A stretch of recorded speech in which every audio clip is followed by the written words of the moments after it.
Our next session is In the Wild, conversations about conservation, Neha Sinha and Sanjay Gubbi in conversation with Mahesh Rangarajan. Animals behave the way they do simply to survive. Rogue monkeys, man-eating leopards, and angry tuskers are willful and live outside the bounds of human society. But that may not necessarily be a bad thing, says Neha Sinha in her book Wild and Wilful. Sanjay Gubbi talks about leopards being much more elastic and the reason why they are landscape insensitive as compared to tigers in his book Leopard Diaries. In this session, we're hoping to literally travel into the wild and talk about the imperatives of conservation. Allow me to introduce the speakers. Neha Sinha is a conservation biologist and the author of Wild and Wilful. She heads conservation and policy at the Bombay Natural History Society. She is a widely published environmental commentator and her columns and op-eds appear in BloombergQuint, Hindustan Times, The Hindu and others. She is also the consulting editor for Sanctuary Asia and has been awarded the INLAKS scholarship. Neha is interested in the intersections of environment and politics. Wild and Wilful tells the story of 15 iconic Indian species through literary non-fiction. Dr. Sanjay Gubbi is a leading wildlife biologist and conservationist in the country who has made notable contributions to the preservation of wildlife. He bridges a strong understanding of the socio-economic and political aspects of conservation with its scientific basis. He relentlessly works with the government, political leaders, social and religious leaders, local communities, media personnel and others to bring about crucial changes for wildlife conservation. His latest book, Leopard Diaries, The Rosette in India, is based on his extensive work on leopards. The conversation will be moderated by Dr. Mahesh Rangarajan, who studied history at Hindu College, University of Delhi, and at Balliol College and Nuffield College, Oxford. Presently the Vice Chancellor of the Kriya University, he teaches history and environmental studies. His books include Fencing the Forest, India's Wildlife History, and Nature and Nation. The co-edited books on conservation include Battles Over Nature and Nature Without Borders. In 2010, he was chair of the Elephant Task Force of the Ministry of Environment and Forests, Government of India. Just last month, he was recognized as honorary foreign member by the American Historical Association, only the fourth Indian to be bestowed with this honor. Ms. Sinha, Dr. Gubbi, Dr. Rangarajan, over to you.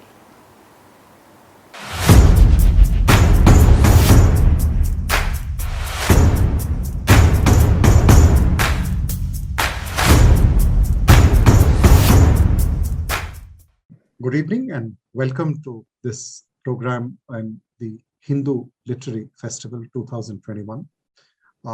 It's a great privilege to welcome Neha Sinha, conservation biologist, works with the Bombay Natural History Society, resident of Delhi, who's just published her first book, Wild and Wilful. And also joining us is Sanjay Gubbi, who works with the Nature Conservation Foundation. He lives in Bangalore. His new book is Leopard Diaries, The Rosette in India. This is by no means his first book. He has an earlier book also in English, Second Nature, which is about saving tiger landscapes in the 21st century. But Mr. Gubbi is distinguished also by the fact he has two books in Kannada, and he has a book both in Kannada and English. So if I may begin with you, Neha, Wild and Wilful, why this title? I think willful is a very negative term. Willful is seen as someone who does whatever he or she wants. And we associate wildness in animals as a bad thing because they're not tame. And if, we use the word willful also in a similar connotation, somebody who cannot understand society, somebody who doesn't understand boundaries. I wanted to give this term willful a positive connotation. And the entire book is about making wildlife visible. And it's about explaining why certain animals do what they do and why their willfulness, their determination to survive, the struggles they go through are not necessarily bad and they shouldn't be moralized as bad. So we have these rogue monkeys, we have these man-eating leopards, we have these, angry tuskers, and it's an image that is seen as these animals being murderers or criminals. So I wanted to say that they are willful, they are outside the bounds of human society, but that may not necessarily be a bad thing. A king cobra, which is a venomous snake, is a venomous snake. It needs to be seen as a venomous snake and not as, something that's waiting to kill us all. That's fascinating. Sanjay, I can call you Sanjay, I don't have to say Dr. Gubbi. Is that fine? No, absolutely fine. Well. So I was wondering, when Neha talked about animals living beyond human boundaries, your previous book was called Saving Tiger Landscapes, but this is Leopard Diaries. So the human-leopard interface, is it that different from the tiger-human interface? Yes, certainly. Leopard is a much more elastic species. I would call it as the poster boy of India's conservation success stories. They're widespread now. They're found in different kinds of habitats. They live amidst human beings, high density, high human dense areas. On the outskirts of Bangalore, outskirts of Delhi. There was even an incidence of leopard on the outskirts of Delhi. Sorry, earlier connotation was about Bangalore, but there was also an incidence of a leopard on the outskirts of Delhi. So there are several cities in this country and even smaller towns and cities which have leopard, and sometimes at good densities and good populations outside cities, but also in human dense areas. But so it shows something which is completely different because of its biological traits. It's smaller body size, its food requirement, which is very much different than what a tiger would need. So if I would call tiger as a landscape sensitive species, I would certainly call leopard a species which is very insensitive to landscapes. It survives in different kinds of habitat, but also with high human dense areas.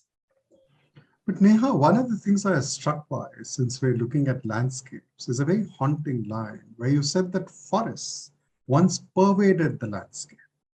And you use a term which in this IT age may not be unfamiliar. You talk about dots, and you said that the forest is being reduced to a series of compressed dots.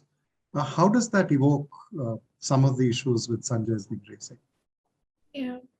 So when we talk to elder people, we talk to our grandparents, or we talk to people who have lived in a different generation, they'll always say the road that went through the forest, or there's a railway, we go on this train and there are 30 kilometers of forest, because everything was a forest, or many places were forests, and therefore the roads or the railway lines needed to cut through forest. It's very different today we are cutting through roads, and roads and railways are cutting through forests to save time in order to get somewhere faster. There's the Hubli-Ankola railway line or Western Ghats proposed line, which will cut through the Western Ghats, which is otherwise romanticized as a very important landscape for conservationists, for ecologists, as a cultural landscape.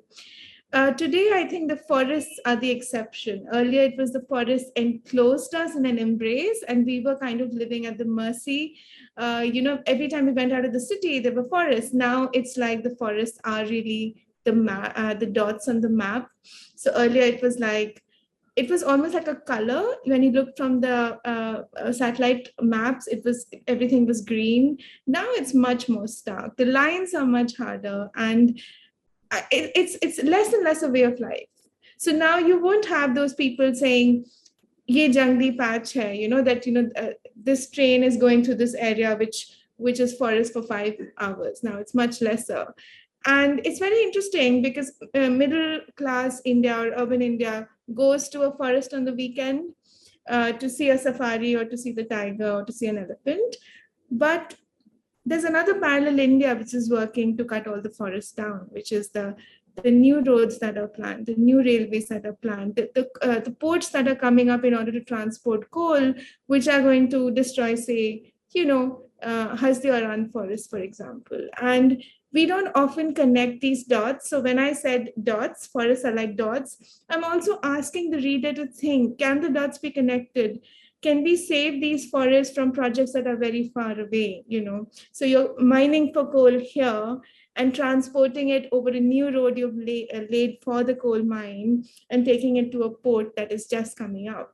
So it's not an isolation from each other. If we connect the dots and understand what are the decision-making processes that are trying to get rid of the forests, then perhaps we can see more clearly that how we can save them. Because we want to disassociate the forest as just a weekend destination, but the forest is also the backbone of so much political and economic decision-making today.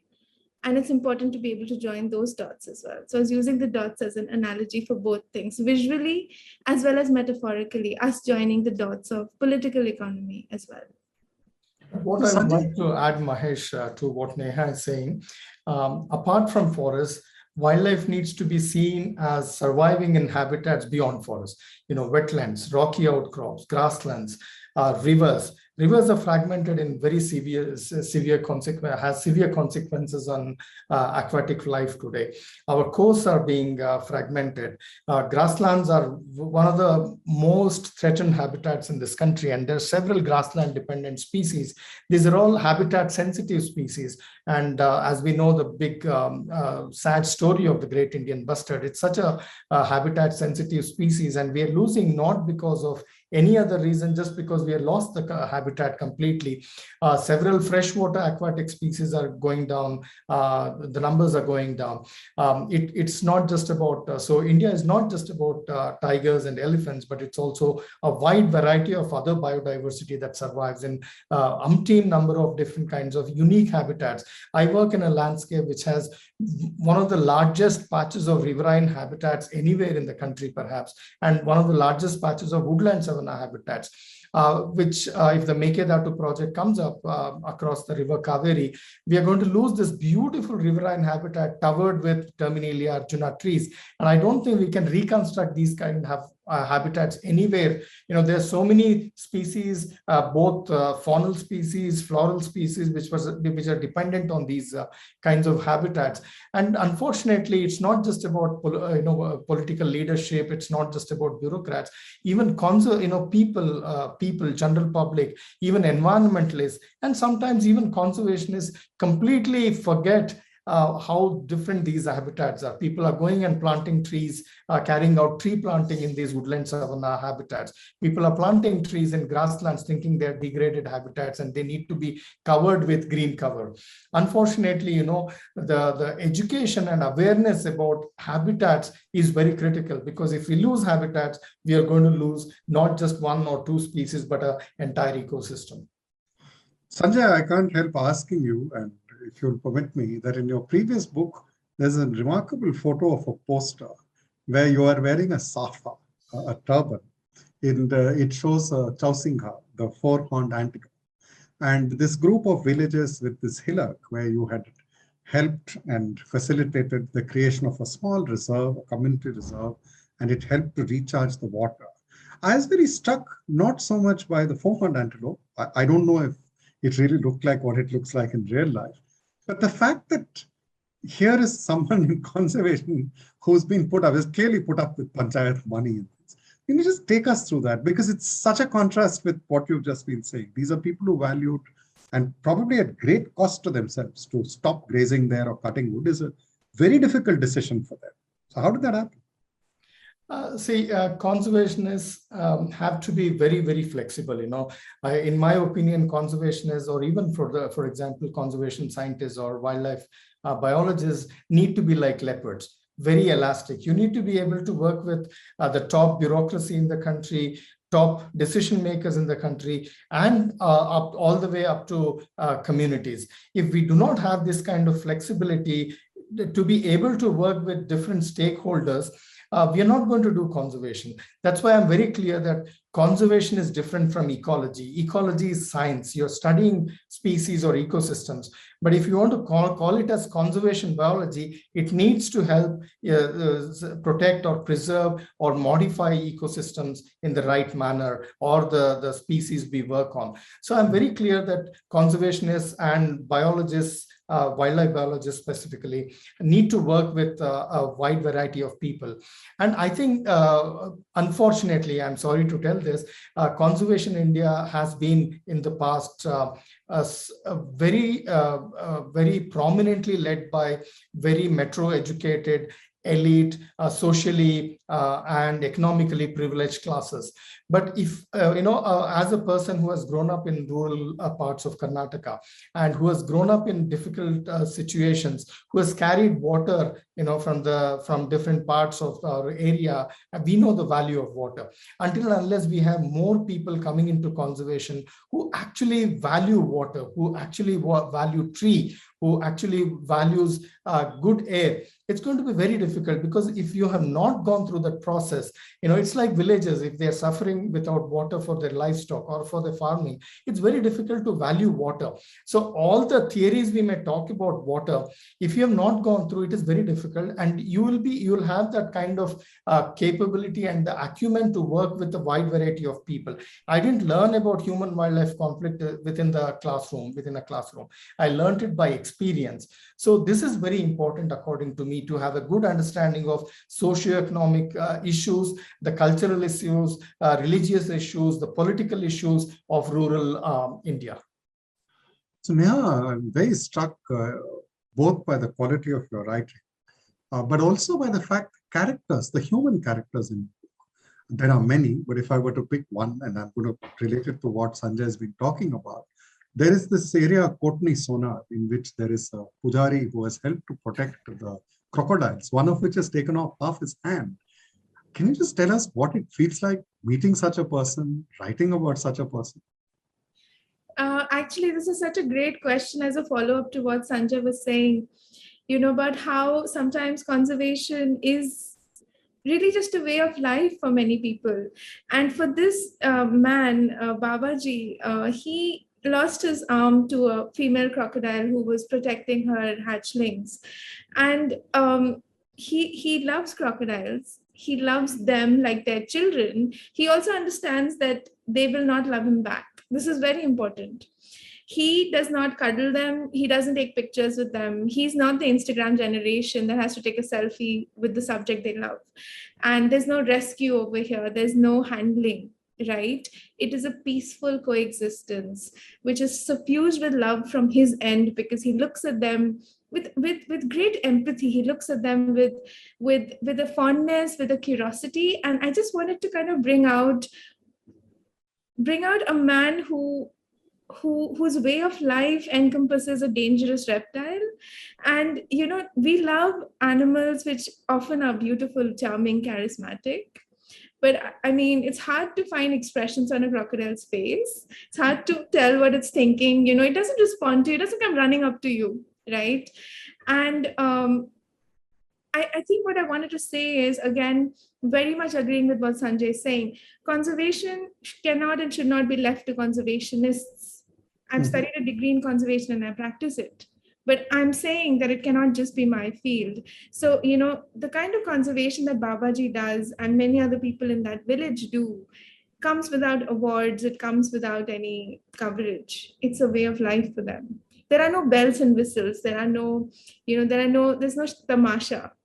It's literally just the way they live their life. They choose to live their life with crocodiles in the fields, with crocodiles in the water, without harming them. And not all of them even like the crocodiles. That's also important. I'm trying not to romanticize it. I'm trying to portray an accurate picture of how life is for them. So some people are giving, lifts to the crocodiles on their carts. So they actually tilt the cart and a juvenile crocodile climbs on the back of the cart. And then they drop it to the water body when it is very far away from the water body. But it's not like they love that crocodile. They just accept it as a part of their life. And in my work, in my fieldwork, I often find such people who just live with them, live with dangerous animals in complete acceptance. and I think that needs to be highlighted as as a very important part of life. It's very non-human is a very important part of their lives, and this needs to be highlighted, and that was the purpose of that chapter. So I'm very struck again by something you've written, Sanjay. You have said that the decade you have spent studying leopards, you've been associated with wild animals, plants, spaces for much longer. You said it transformed you as much as your understanding of the leopard. So what do you mean by that? See, nature transforms anybody. Actually, if you spend, again, I'm not talking from a perspective of a person who has studied wildlife, a person who loves conservation, who likes to work to contribute to preserving their habitats. It's a nature is part of everybody. You love nature. There's nobody in this country. I have met the worst of the political bureaucrats, political leaders, who is projected as villains, but there is no second thought when you talk about nature to them. They all love nature. Whatever pressures they undergo due to political pressures, economic pressures, they have to take decisions. In a corner of their heart, they have a place for nature, because many of these people, at least from my experience in Karnataka, some of these socialists who have come up the cadre in the political lines in Karnataka, they have different ideology personalities. Their growth has been with a lot of different socialistic ideologies. And these ideologies were not just about making 9% economic growth. It was also about society. So some of these people also love nature. It is not that you go to them and they completely disregard you. They completely discount you. They certainly give a place for nature in their lives. And that is what has taught me. Nature can impress anyone. Nature has a part in their lives. But of course, with that, I have also, traveled across the length and the breadth of the country, but very much more within my own state, where I focus my work a lot. And it's an everyday learning trajectory. You meet people of different political groups, you meet people of different societal backgrounds, cultural backgrounds, religious backgrounds. So every day is a learning curve for us. There's never a single dull day for us. Maybe you're spending time studying the species you work on, but also on the people, with the people you try to protect these animals or the habitats. So it's certainly a life transforming thing. I could never think of any other work I can do in my life other than nature conservation. So Neha, one of the things I'm struck in your book, and I know you're someone rooted in an Ahomia heritage, though you live in Delhi, is that the stories of the Northeast are interwoven with the others. And one of the very moving ones is of the decade-long effort now to protect the Amur falcon. It's a remarkable effort because it's actually driven by young men and women of Naga society. And I was very struck by that because it's a tale of hope, and would like to share some of that. So when that issue came to light, that Amur falcons were being hunted in very large numbers, it was very difficult to get any support for that issue, because Amur falcons are not actually endangered as per the IUCN Red List. And just as Sanjay was saying, there are certain tyrannies and certain hierarchies that we face even within the conservation community or the funding community. There's a kind of like a caste system or a idea that certain species need to get funded, etc. So it's actually a least concerned species on IUCN Red List, which is the lowest category. And the other thing is that when I said that these animals are being hunted in Nagaland, everyone said, oh, but Nagas eat anything, they're savages. And the moralizing and disgust that's associated with Nagas is something I've written about in the chapter, about how the way that we perceive hunting, even though we eat meat or we have certain lifestyle choices, but we like to other certain communities. We like to other people who are doing things, who are willful people, who are also wild and willful, who are doing things that we don't approve of. So, I was interested in that from a sociological perspective. And of course, I was interested because the number of birds being killed was very, very high, because it's almost the entire global population. So if you're going to have 100,000 birds killed every year, then Certainly, it can crash, like passenger pigeons have gone extinct, etc. So the thing about the Northeast generally is that usually the people own the land. And also there are very proud traditions, and hunting is a proud tradition. So, we went in there without much hope really of doing anything. But I was very sure from the beginning that we don't want to be people who tell others what to do, because I don't think that's the right approach. I think the approach has been to give them all the information and let them take the decision. And the community decided to give up hunting because they didn't know it's a migratory bird. So they saw the maps of migration. We had eco clubs. We worked a lot with the children with the hope that, they would stop mass hunting, at least. In the beginning, the idea was to stop mass hunting. Whether hunting can be given up completely or not is still something that remains to be seen. So they're not hunting Amur falcons. They're not hunting migratory birds. For 6 months, there's a hunting ban. But whether, one should be so bold as to say that they've given up hunting forever is something I'll not say. And I don't think, again, conservation is social change. But I also believe it has to be appropriate. And, I am interested also in busting these myths about, disgusting people, disgusting things.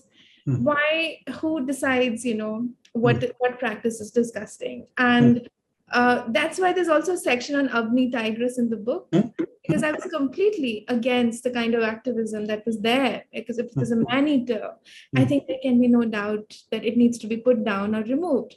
But you have this group of people, primarily urban people, and I get into trouble all the time for saying this, because there is a chasm in wildlife conservation between people who like conservationists who like people and conservationists who like animals, etc. So even with the Avni issue, the issue is that people who are living very far away decide what should happen. And similarly in the Naga case, when the Naga hunting came to light, it was people very far away deciding that these are disgusting people who don't deserve any mercy. People are like, they should be hanged. These are the kind of stray comments that come in. The person who killed Avni, or people who are asking for Avni to be killed, should also be hanged. Poachers should be hanged. This is a very common thing that is said. And we need to examine the colonial roots of this kind of thing. Generally, hunting associated, if a rich man is hunting, it's very different from a tribal person who's hunting. And whether a poacher should be hung, is this even a question? Like, we can't say this so casually, but we do say it very casually.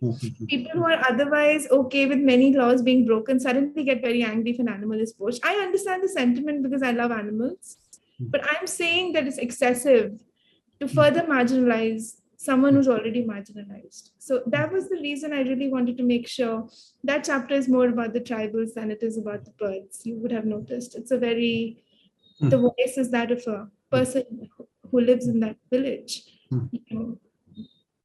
So I just want to deconstruct that idea of savage. Neha is a very good point in a book, talking about relocation, especially when you're talking about tiger conservation in this country. Relocation is a prime subject.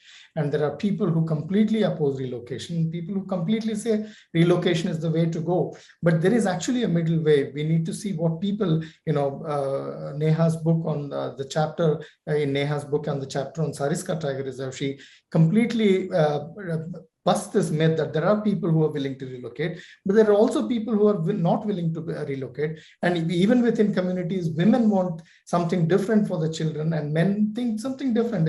A headman in a village, where Neha went and interviewed, had a completely divergent opinion where he wanted to stay in the tiger reserve, but a lady wanted her children to have better facilities, better education, better health facilities. So until and unless we understand that there is actually a mix and match of things, it's not black and white in conservation. Conservation is in serious trouble in this country. in my opinion, one of the key things that needs to that will change conservation and the survival of species in this country is mitigation, human-wildlife conflict, or bringing it down to tolerable limits. Until and unless we do, people are going to take law into their hands, because they're not going to sit and watch their livelihoods being washed away overnight or being eaten up overnight, their children being killed. Last year in 2020, I was part of an exercise where a leopard killed 6 people within a span of 8 months. And out of this, one of the children, 6-year-old girl, was picked up right in the front of in front of her grandparents.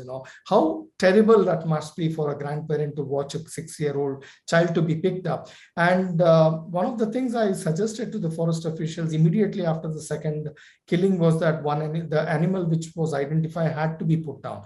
We could have saved 4 lives, but importantly, we could have also saved the animosity against leopards, the entire leopard population. People think conserving tigers or leopards or elephant is about saving one individual animal. Unfortunately, that's not the truth. The truth is saving a population, saving an entire ecosystem is wildlife conservation.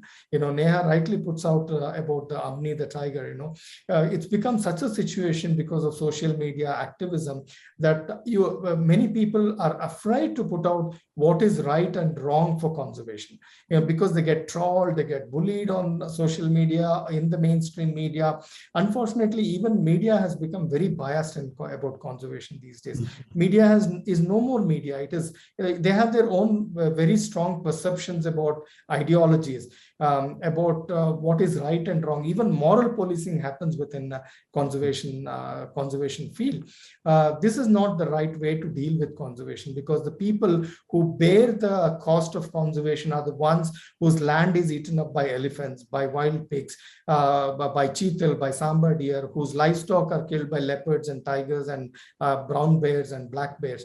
It is not the safari-toting people who bear the cost of conservation. They're enjoying the fruits of conservation. So until and unless we bring in some amount of semblance that who bears the cost of conservation, who enjoys the fruits of conservation, future is going to be very difficult to get that large-scale foundational support in communities among political leaders, both at the panchayat level till the chief minister of a state or the prime minister of the state, is going to be very difficult. This is what we need to understand, that if we are not understanding, if we do not have a good grip of the subject, on-ground grip, not just the statistical part of it or the science part of it, we are going to put conservation in much more difficulty. We are going to make forest officials' lives very difficult on a daily basis, because they are the ones harassed on a daily basis for human-wildlife conflict, for fire management, for so many other things. Until and unless we bring in semblance and we start put 2 steps behind, we walk back a little bit and look at the larger picture, we're going to lose conservation in a big way. So Neha, one of the since you have associations with BNHS, when Dr. Salim Ali met Prime Minister Morarji Desai, and Morarji Bhai had been Deputy Collector of Thane, he said he was familiar with these issues. And Dr. Salim Ali wrote about the fact, he said, if the villagers' cattle are killed by leopard and tiger, you should ask, what are you going to tell them? And he urged him that the BNHS should work with the panchayats and with the village community leaders. And it's interesting that Dr. Salim Ali wrote an editorial complimenting the Prime Minister and urging that there be a debate on this. So do you see a debate on this? I'm asking you particularly because the instance with Sanjay referred to me, is one of the most chilling lines I've heard, but it is also credit to you, the reporter review. A woman died of childbirth in this very remote village, and the women who had looked after her, there was no way to get an ambulance. It was very far away. You asked one of them something, and when you were leaving, she says, this is the first time anyone has asked me the question. तो हिंदी में कहते हैं कि इससे पहले मुझे सवाल नहीं पूछा कि मैं क्या सोचती हूँ. No one has ever asked me what I think. So do we need to ask people what they think? And if we're not asking them what we think, is one of your aims not just about the wildlife, but is it about us asking other people, particularly these people who are living on the ground, what they think? I mean, resounding yes. We have to ask people what they think. And I'll go a step further. The purpose of that tiger chapter and highlighting those women, we need to ask women what they think. They're half the population. And, women face patriarchy, even tigers face patriarchy, because the way those tigresses were expected to breed in Sariska was quite ridiculous. They were taken there and they're like, why is she not breeding? Because she's an infertile tigress. So even a tigress has to hear these things. It's like women, like brood mares, women, the moment women get married, they have to have kids. The moment tigers and tigresses are put together, they need to produce cubs. Such an instrumental way of looking at a female. But it's absolutely essential. We should have done this yesterday. Talking to women, talking to the entire community, making that effort to understand that the community is heterogeneous. It doesn't have one voice, but generally what could be good for the community, arriving even at that position is something that we can only have if we have focus group discussions with them. It can't be us deciding for them. And so many times local solutions can only come by talking to local people. And I think conservationists do try to stay away from people. They'll go and they'll study their subject and not interact with anybody. They'll say that, this is not our job, but sociology and conservation need to come together much more. While it's true that, we need to understand the subject, which is the animal, behavioral ecology of the animal is absolutely paramount in our field. At the same time, the animal exists within an ecosystem. And that ecosystem could be a village, it could be a city. And I'm even more interested in the larger ecosystem, which is the decision-making processes, So what is it that exacerbates conflict? It could be a highway, it could be a mine, it could be a dam. So, also, to me, the Cane-Betwa River interlinking is a very interesting case because, Panna Tiger Reserve lost all its tigers just like Sariska did. It's a very high-profile tiger reintroduction that happened, and now the reserve has lots of tigers. It did better than Sariska in terms of repopulation. And now we want to drown 100 square kilometers of that tiger reserve through the Cane-Betwa River interlinking. So it always seems to me that one hand doesn't know what the other is doing. And so there are these larger ecosystems. So there's a micro ecosystem, which is that animal and its immediate surroundings. And there's a larger landscape, where's the highway, where's the linear project, which is disturbing or changing migration patterns of people as well as animals. And then there is the superstructure, which is the Sagarmala, and the highways and all the new things that we are planning. And Sanjay mentioned the Great Indian Bustard, and the biggest threat today to the Great Indian Bustard is the superstructure of green power, which is coming to Thar Desert and Kutch. Solar power, hybrid parks, which are solar and wind. This is going to be the biggest threat to the Great Indian Bustard, And this is a green climate goal. This is a climate goal for India to have more renewable energy.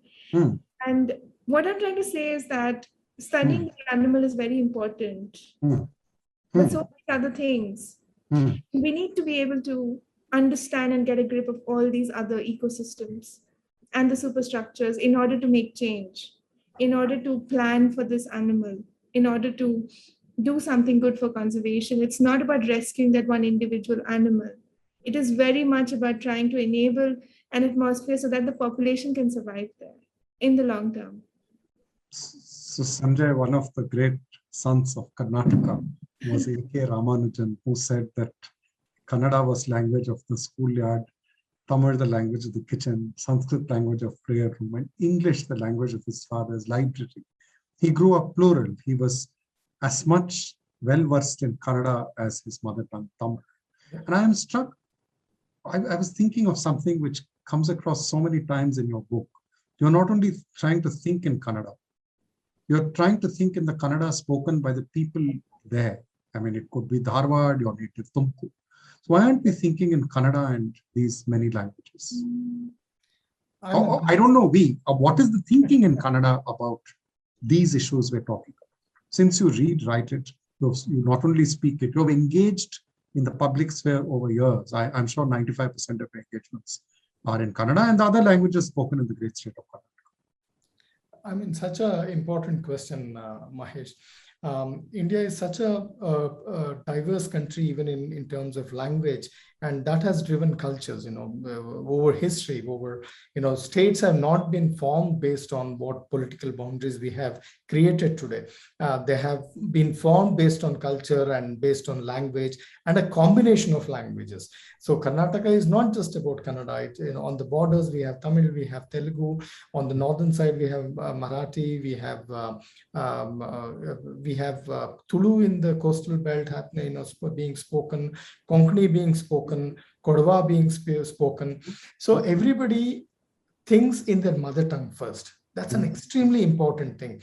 And every region has a different way of thinking. If you go to Uttar Karnataka, the northern part of Karnataka, the way people think is completely different than what people in the coastal belt in Karnataka think about. The way they would think about nature, the way they would think about religion, the way they would think about the larger economy, about the country, about the nation, so many other things. So until and unless we think in our language and we are able to delegate and talk to people in the language and in the way they understand, it's very difficult to be very pluralistic about or very single-minded about conservation in a language which people don't understand. So if I'm going and talking to political leaders, one thing we need to understand is that every political leader in this country follows print media. I'm sure you know it very well. You go to his office, there'll be a bunch of local regional language newspapers, and that's what he's going to follow, because that's what his voters are focusing on. That's where he's going to find problems of his voters. That's where he's making his strategies of political future. He's not reading the most well-circulated English or even, for example, Nature, the most important scientific journal. He's not reading that. He's reading a local, regional language newspaper. That's where he's getting the pulse of his people. And if we are not able to get to him, if we want to get to him, that's where we need to really write and read about. You need to think about in the way he understands conservation. He understands people. So yeah, I'm very particular about reading Kannada newspapers on a daily basis, because that gives me a picture of this state. That gives me where the different political leader is thinking in what terminology, what people are thinking about conservation. Every day people are, our regional newspapers are filled with issues about conflict, about livestock being killed by leopards and tigers, or about crop raiding elephants. You're getting the sentiments of people out there. It's not in the mainstream English or in the online news sources where people are expressing their anguish against wildlife. So if you really want to change conservation, if you really want to build the love for conservation, you need to be thinking and bringing that message in local languages. I get lots of, one of the things I never miss is an interview for the All India Radio. Whatever difficulty it is, because you go to All India Radio, it reaches thousands and thousands of people in the rural areas. So I get messages, I get telephone calls, or when I walk into certain villages, people come and talk to me because they've read you on All India Radio, not because they've read Leopard Diaries, or they have read an article in Kannada newspaper. It's such a powerful medium, and people are really supportive when you're talking to them in their language. That's extremely important. It could even be a dialect in which they're speaking in Kannada. So that's very important. I think local language writing is extremely important to build support for conservation. You will also get negativity from that, because some people may not like conservation, or they do not look at conservation, like Neha was saying, as cute animals. They also look at conservation as problem.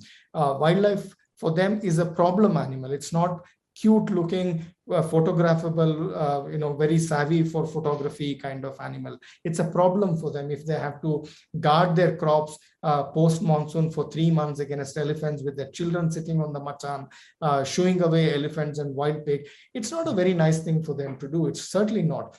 I have seen people not just losing livelihood, it has a lot of indirect impacts. Children are unable to go to school because of their spending time at night times in the machan helping their fathers. There are a lot of other impacts, direct and indirect impact. So if you really want to bring in support for conservation, it has to be also in our regional languages. And that comes only, I learned my English alphabets in my 8th class. Till then I didn't even know how to read and write ABCD. But your thinking in Kannada is very, very important. Your thinking in Gujarati or in Hindi or in Kashmiri or in Assamese is extremely important for conservation, according to me. But I really like the way you have put it across. Conservation is also about this particular issue. So Neha, do you think the term conservation is limited? One of the reasons is, I was recalling while Sanjay was speaking, a famous essay by M. Krishnan, Red Test for Very Young, where he said that anybody growing up in village and small town will be able to tell you 2 or 3 species of trees with red flowers. They may tell you the name in their language. So if it is flame of the forest, in Tamil it would be Palasamaram. In Hindi it would be Dhak, and so on and so forth. He then went on to say that the urban educated Indian is remarkable. They are incapable of naming many of these flowers. So you think that this, can one pose this in a larger sense of nature? I say because one of the things I find striking in your book is that it doesn't have only this deep pessimism, catastrophe on our heads, which seems to mark a lot of books on ecology, environment, and wildlife. I respect those books. I have read them. I'm deeply moved by them. So this sense of awe about nature, which you write about, how often have you found it in your extensive travels? Because you are not only listening to the butterflies or the birds or the elephants, you're also listening to voices of people. I think that awe that I talk about is something I experience daily, and I look out for it personally because awe is so transformative. It's like it's an experience that transforms you, and it keeps bitterness at bay. I can be angry, but I never want to be bitter, and because bitterness just paralyzes you, right? You can't do anything if you're bitter. So I look out for it even in the city, and a lot of people say to me that my writings reflect kind of awe that I even in a city setting, and they can't believe that such animals would be there in cities. But there are lots of people, particularly tribal people, who look at animals like they are people, and they have awe in their responses towards them. So that there are these Goan tribals that are there in the book in Painch Tiger Reserve. There are tribals from Melghat. There are Todas as well that I've spoken to over the last 10 years who have a particular way of referring to an animal, particular way of referring to an elephant, for example, and the way that it looks at the forest, the way that it understands things, the way that it remembers things, or the way that it negotiates the landscape. And that awe is very local language. It's in the local language. It's not an awe that I can transcribe onto English, but it's a sentiment. And I think to personify an animal is to give it great respect. So there's a passage in the book that says, they don't say what is it, they say who is it for the elephant. And this is important because it's a manner of speaking. It's a figment of it's the way that we speak that is showing the way that we think. So yes, the animals could be problems or could be taking away their livelihood, but at the same time, that awe or that respect for that animal also tempers the tolerance they have for it. So there's also this man, this Gujjar in Sariska Tiger Reserve, who says it's all right if the buffalo is taken by the tiger because the tiger needs to take his share, or that the buffalo is seen as a kind of part of the jungle, part of the forest, and the tiger is also part of the forest, and these things kind of happen. It's kind of something that's part of living here. And the tiger, they also ascribe discretion to the tiger, that it doesn't do this all the time. It does it sometimes, and it sometimes is okay. And interestingly, the people who live closer to the road don't have that sentiment. It was the people who were further away from the road who had that sentiment. So when I find people looking at an animal with that sense of awe, I think it's something that needs to be recorded, because I do think as human beings living on Earth, we should experience awe. We can't go through life as robots, and awe and surprise are things that move us and have the power to transform us. And I think many conservation decisions that were taken that are historic in our country, be it saving Silent Valley, or be it, we look back at the Chipko movement with a certain sense of awe. It's because we got moved, something changed within us. and within politicians or within the decision-making wheel, in which they decided either leave this landscape as it is because it's amazing and awe-inspiring, or these people are amazing and awe-inspiring and we should try to follow their example. And there are many ways of experiencing awe. I'm sure many people feel it in their particular subject of interest. For me, it's nature.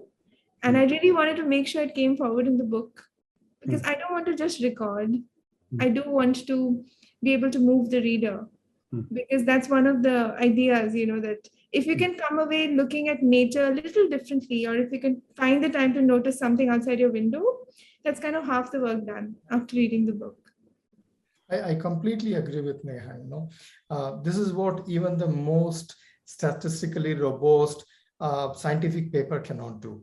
If you're able to make one person or 100 readers of your book look out of the window and say, what a beautiful butterfly and what a nice flower this flowering plant has, or what a wonderful river this is, that's the change we need to bring. And that has to come from within, like Neha also mentioned about a Gujar losing buffalo.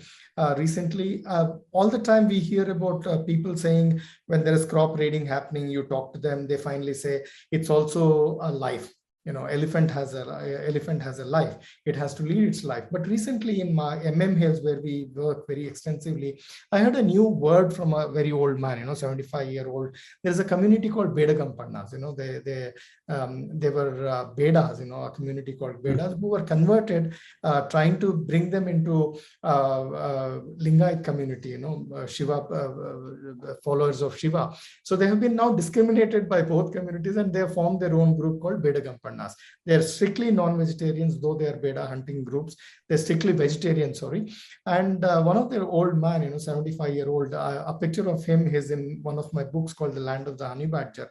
He said, Adu vandu usride, adu vandu usru. Usru means breathe. I can't explain it. I can't get a most appropriate word for it in English. It's the most appropriate thing of the analogy, and about the meaning is only in Kannada. Perhaps some other language, Indian language, can bring it. It also has a breath, he said. It also has to breathe, something very much more deep than it also has life. I really loved the way he told it. Adikku ondu usuru ide sir. Adikku ondu usuru ide. Usuru is like finally, it's the life for all of us, for everybody to live. So I was very moved, and with a very strong word he used for a wildlife, to that it also has to survive. And this sentiment, of course, like Neha said, is changing due to several other social and economic changes happening across the country. It's not just within the urban communities, but it's also within the rural communities. It's also in the semi-rural areas of this country.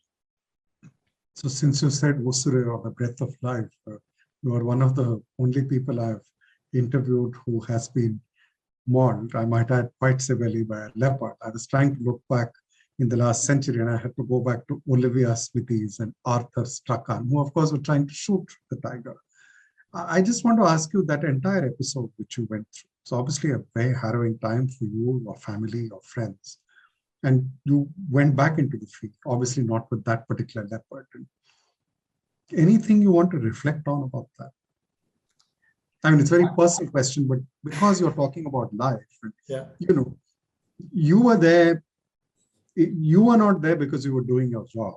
I mean, sorry to say, it was XYZ's job. They were also there. Could have happened to any of them. But what is it that you reflect upon when you think about that? Not just as a writer, but as someone chosen to share that with us.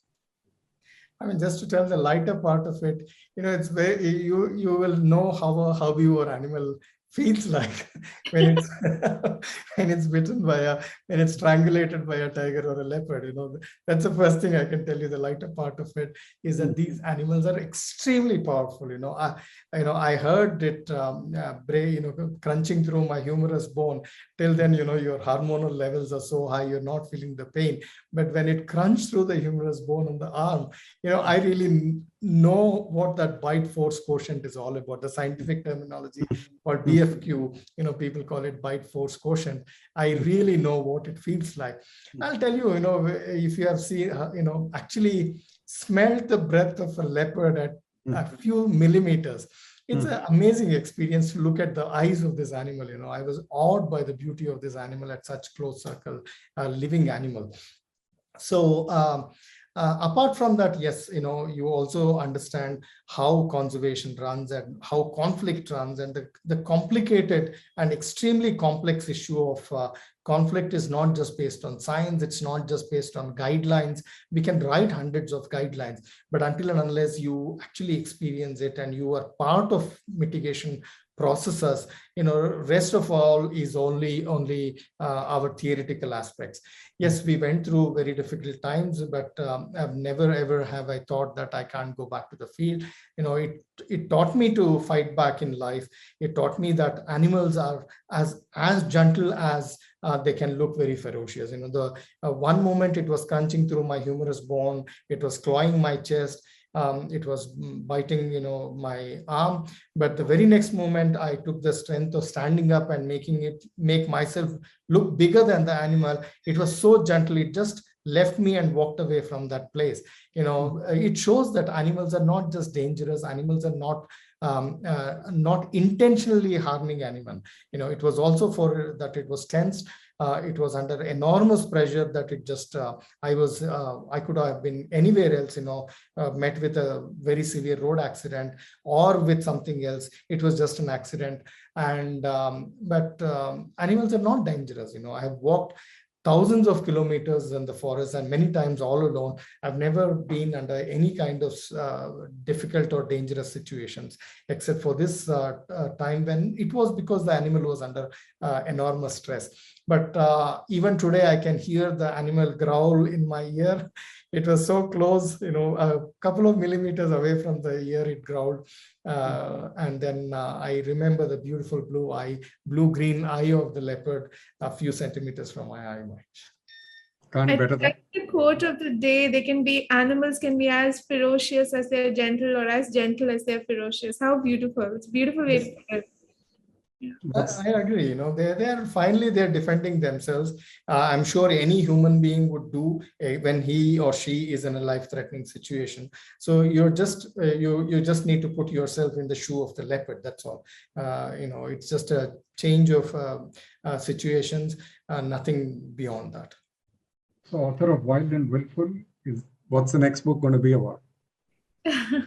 I don't know if I can talk about it yet, but it will have it will have, I think it will have a bit of the future. I want to write about how things should be. It will be a manifesto of hope.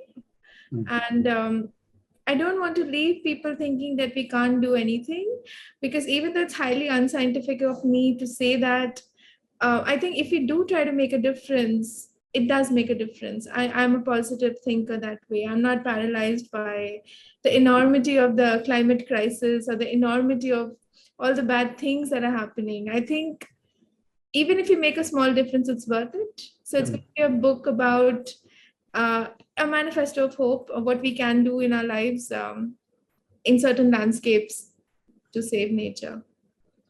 So when you look at your long associations in Karnataka, Sanjay, what's the one thing which you're most hopeful about? Any one encounter? One person? Anything? I mean, individuals make a difference, Mahesh. You know, there are individuals within this society, within the same corrupt system, which everybody talks about, everybody is so unhappy about. I think conservation is an optimistic field if you look at it from that perspective, because you do not get engaged in the day-to-day problems of conservation. You always look at the pessimistic side of conservation. But there are a lot of younger generation people, even in the scientific community, who understands, for example, there's a young researcher called Nachiket Kelkar. I also taught him in his MSc days. He's wonderful. He understands the socio-political aspects of conservation, not just the ecology of conservation. So there are several younger people coming up, but yes, I would see conservation as a very hopeful thing. It is possible if we have saved some of the even habitat sensitive species like the one-horned rhinoceros in northeast of India, despite all the social problems they had, they managed to save this particular endangered species. I'm sure if we did the right thing at the right times, with the right people, with the right focus, conservation has a lot of hope in this country.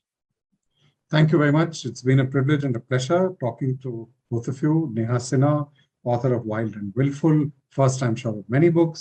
Sanjay Gubbi, who's a veteran. This is his 5th book. Leopard Diaries, The Rosette in India.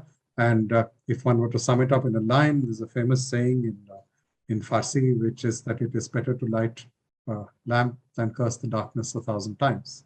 And may the lamp stay lit. Thank you. Goodbye. Beautiful. Thank you so much. Thank you so much, Mahesh. Thank you so much for this eye-opening session on why we need to understand and respect the wild and learn to coexist. Also to simply realize that we humans are part of the ecosystem and not really the owners.